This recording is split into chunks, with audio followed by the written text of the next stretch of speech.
ഇപ്പോഴത്തെ ജെൻസി പിള്ളേരും ആളുകളൊക്കെ യൂറോപ്പ്, UK എന്ന സ്വപ്നം കാണുന്ന പോലെയായിരുന്നു അന്നത്തെ 90s കിഡ്സിന് ബാംഗ്ലൂരിലേക്ക് വരിക എന്നുള്ളത്. ഹലോ, നമ്മുടെ കൂടെ ഇന്നുള്ളത് ബാംഗ്ലൂർ മലയാളി വിദ്യാർത്ഥികൾക്കും യുവാക്കൾക്കും ഏറെ പരിചിതനായ വ്യക്തി. വിദ്യാർത്ഥി രാഷ്ട്രീയം തുടങ്ങി Karnataka NSUI general state secretary, youth Congress state secretary, Rishan Muhammad VP, managing director of റീറോം ലോജിസ്റ്റിക് പ്രൈവറ്റ് ലിമിറ്റഡ്. ഹലോ റിഷാൻക. ഹായ്, എന്തൊക്കെയാണ് വിശേഷം? അടിപൊളിയായിട്ട് പോകുന്നു. രാഷ്ട്രീയപരമായി വ്യക്തി ജീവിതമൊക്കെ എങ്ങനെ പോകുന്നു? വളരെ ഹാപ്പിയാണ്. രണ്ടും വളരെ സന്തോഷകരമായി പോകുന്നു. With the grace of God, അങ്ങനെ തന്നെ പറയാം. വളരെ അപാരമായ അനുഗ്രഹമാണ്. അതിനാൽ നന്നായിട്ട് പോകുന്നുണ്ട്. വിദ്യാർത്ഥി രാഷ്ട്രീയത്തിൽ നിന്നും Karnataka youth Congress state secretary എന്ന പദവിയിലേക്ക് താങ്കൾ വന്ന ആ ഒരു ജേണി, അതിനെപ്പറ്റി ഒന്ന് പറയാമോ?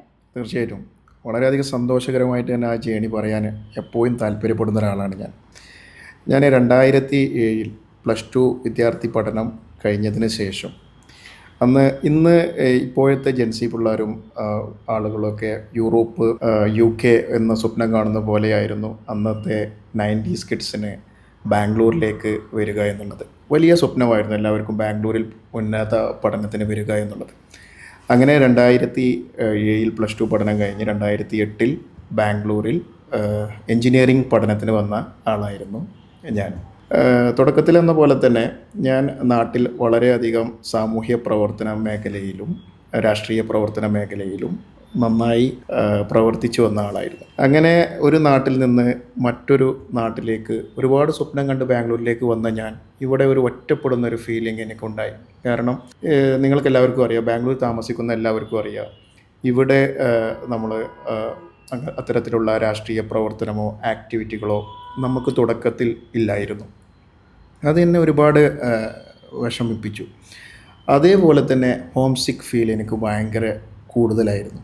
അങ്ങനെ ഇവിടെ വന്ന ഞാൻ 2008 തന്നെ പഠനം പാതി വഴിയിൽ ഉപേക്ഷിച്ച് നാട്ടിലേക്ക് തിരിക്കുകയുണ്ടായി. പിന്നെ നമുക്കറിയാലോ നമ്മളൊരാളെ ഒരു സ്ഥലത്തേക്ക് ഒരു ജോലിക്ക് പോയിട്ടോ ഇല്ലെങ്കിൽ പഠനത്തിന് പോയിട്ടോ അത് പാതി വഴിയിൽ ഉപേക്ഷിച്ച് വീട്ടിലും നാട്ടിലും ചെല്ലുമ്പോൾ നമുക്ക് എന്തോ ഒരു പ്രശ്നമുള്ള പോലെ നാട്ടുകാർക്കും കൂട്ടുകാർക്കും വീട്ടുകാർക്കും ഒക്കെ അനുഭവപ്പെടും.